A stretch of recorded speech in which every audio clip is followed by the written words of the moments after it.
ओम नमो भगवते वासुदेवाय। जय श्री हरि। दोस्तों, वैशाख मास के महात्म की कथा का 13वां अध्याय प्रारंभ होता है, जिसमें वैशाख मास की अंतिम 3 तिथियों की महत्ता तथा ग्रंथ का उपसंहार वर्णित है। श्रुतदेव जी कहते हैं, राजेंद्र, वैशाख मास के शुक्ल पक्ष में जो अंतिम 3 त्रयोदशी से लेकर पूर्णिमा तक की तिथियां हैं, वे बड़ी पवित्र और शुभ कारक हैं। उनका नाम पुष्करिणी है। वे सब पापों का क्षय करने वाली है। जो संपूर्ण वैशाख मास में स्नान करने में असमर्थ हो, वह यदि इन 3 तिथियों में भी स्नान करे तो वैशाख मास का पूरा फल पा लेता है। पूर्व काल में वैशाख मास की एकादशी को शुभ अमृत प्रकट हुआ।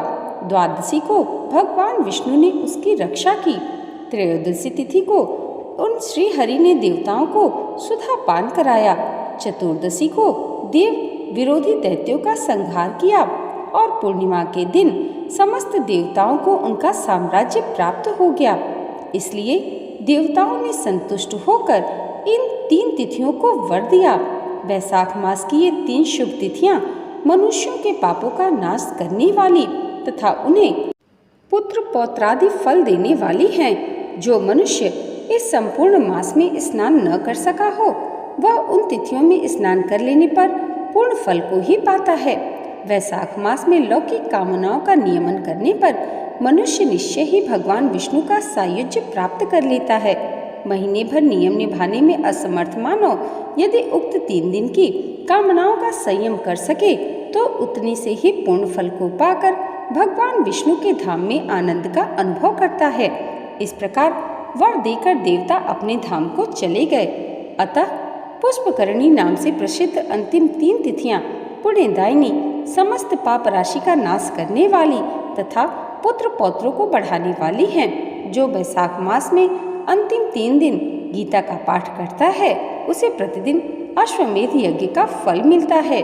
जो उक्त तीनों दिन विष्णु सहस्त्र नाम का पाठ करता है, उसके पुण्य फल का वर्णन करने में इस भूलोक तथा स्वर्गलोक में कौन समर्थ है।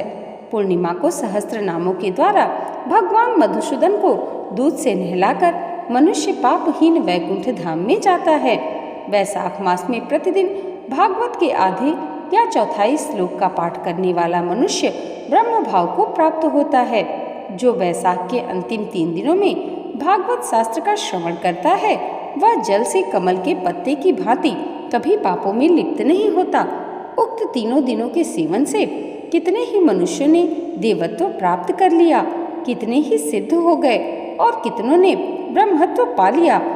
ब्रह्म ज्ञान से मुक्ति होती है अथवा प्रयाग में मृत्यु होने से या वैशाख मास में नियम पूर्वक प्रातःकाल जल में स्नान करने से मोक्ष की प्राप्ति होती है।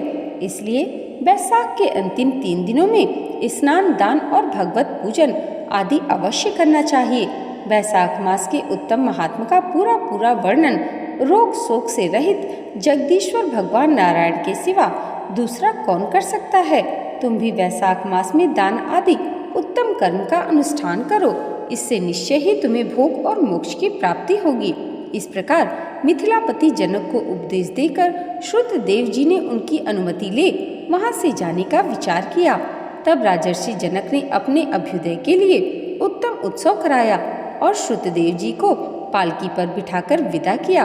वस्त्र, आभूषण, गौ भूमि, तिल और सुवर्ण आदि से उनकी पूजा और वंदना करके राजा ने उनकी परिक्रमा की। तत्पश्चात उनसे विदा हो महातेजस्वी एवं परम यशस्वी श्रुतदेव जी संतुष्ट हो प्रसन्नता पूर्वक वहां से अपने स्थान को गए। राजा ने वैशाख धर्म का पालन करके मोक्ष प्राप्त किया। नारद जी कहते हैं, अम्बरीश, यह उत्तम उपाख्यान मैंने तुम्हें सुनाया है, जो कि सब पापों का नाशक तथा संपूर्ण संपत्तियों को देने वाला है। इससे मनुष्य भुक्ति, मुक्ति, ज्ञान एवं मोक्ष पाता है। नारद जी का यह वचन सुनकर महायशस्वी राजा अम्बरीश मन ही मन बहुत प्रसन्न हुए। उन्होंने ब्रह्म जगत के व्यापारों से निवृत्त होकर मुनि को साष्टांग प्रणाम किया और अपने संपूर्ण वैभव से उनकी पूजा की। तत्पश्चात उनसे विदा लेकर देवर्षि नारद जी दूसरे लोक में चले गए, क्योंकि दक्ष प्रजापति के शाप से वे एक स्थान पर ठहर नहीं सकते। राजर्षि अम्बरीश भी नारद जी के बताए हुए सब धर्मों का अनुष्ठान करके निर्गुण पर ब्रह्मा परमात्मा में विलीन हो गए। जो इस पापनाशक एवं पुण्यवर्धक उपाख्यान को सुनता अथवा पढ़ता है वह परम गति को प्राप्त होता है। जय जय श्री हरि। दोस्तों, यहाँ पर वैशाख मास महात्म्य संपूर्ण हुआ। आज की वीडियो अगर आपको अच्छी लगी हो तो कमेंट बॉक्स में जय श्री हरि ज़रूर लिखिएगा और इसे लाइक और हमारे चैनल पर पहली बार आए हैं तो सब्सक्राइब करना मत भूलिएगा।